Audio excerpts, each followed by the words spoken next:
So why are you here on National Torture Accountability Day here in Harvard Square in Cambridge, Massachusetts?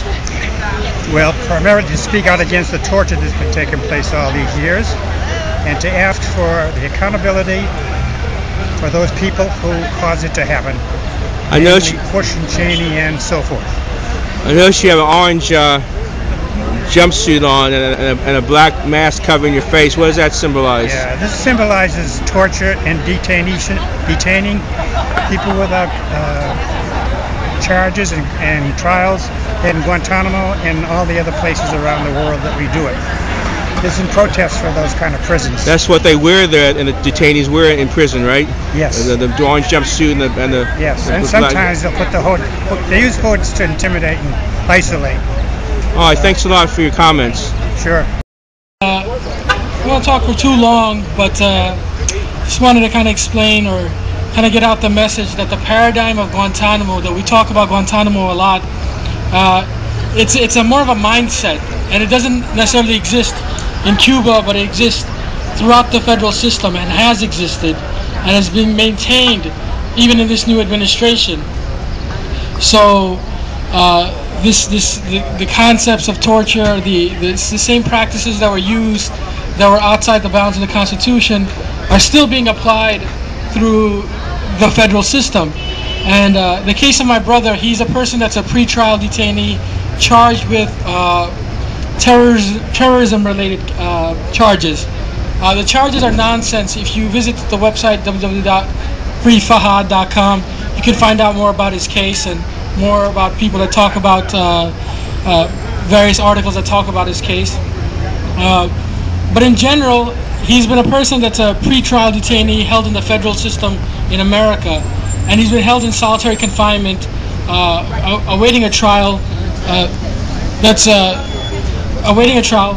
For the past 2 years, he's been held in complete solitary confinement.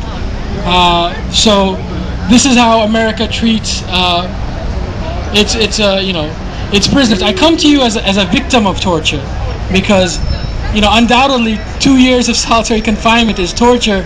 The charges against my brother amount to terrorism charges, aiding in terrorism. These are the allegations. What it amounts to is somebody that stayed with him in his luggage had socks and ponchos that somebody delivered to someone else. These are the charges. The ramifications of the charges are 70 years in jail. So for somebody that's facing charges about socks and ponchos, they're kept in a government-sanctioned torture, basically locked in a tower in Manhattan. And I'm talking out about his case, but there's been many cases in the past 8 years, and that paradigm of torture, like I said, has been kind of dismissed nationally. They think it just happens at Bagram or some secret site or Guantanamo Bay, but it's happened throughout the federal system, and the Muslim community in America have been at the front end of it. So don't think what has happened in the past 8 years in Guantanamo didn't happen in the federal system. It has. There have been many cases, case after case of abuse and of torture and a state of fear. The president has gone and given a speech about the Muslim community in America. The Muslim community in America is a very scared community. They live with an atmosphere of fear. They have agent provocateurs within their mosques, and it's permeated throughout America. It's not just one community. There's cases in Lodi, California, in Houston, Texas, in Atlanta, in New York, in Albany, in Boston. There's a case that I know of.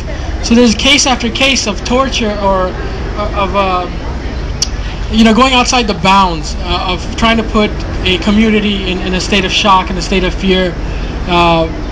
And like I said, frivolous cases, but the sentences that are doled out are worse than murderers and pedophiles get. So this has been the paradigm for the past 8 years, and it's apparently the paradigm that's been maintained with this new administration. So what I come out to talk to you about, I don't want to talk too long, is about these circumstances that I think we have to address the core of it. We have to address the underlying policies around it, and we can stop it with a case like my brother, who is facing a trial in October And it's by these examples, and if you go out and learn about his case, you learn that it's nonsense. You, an enemy combatant. Well, that doesn't make them any different. It doesn't mean it's okay to torture them and hold them for 7 years, often in solitary confinement for years when they've done nothing.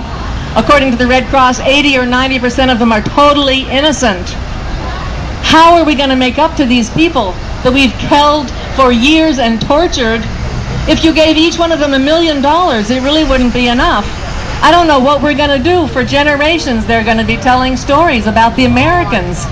The wild, crazy Americans who just torture them for fun. It's sick.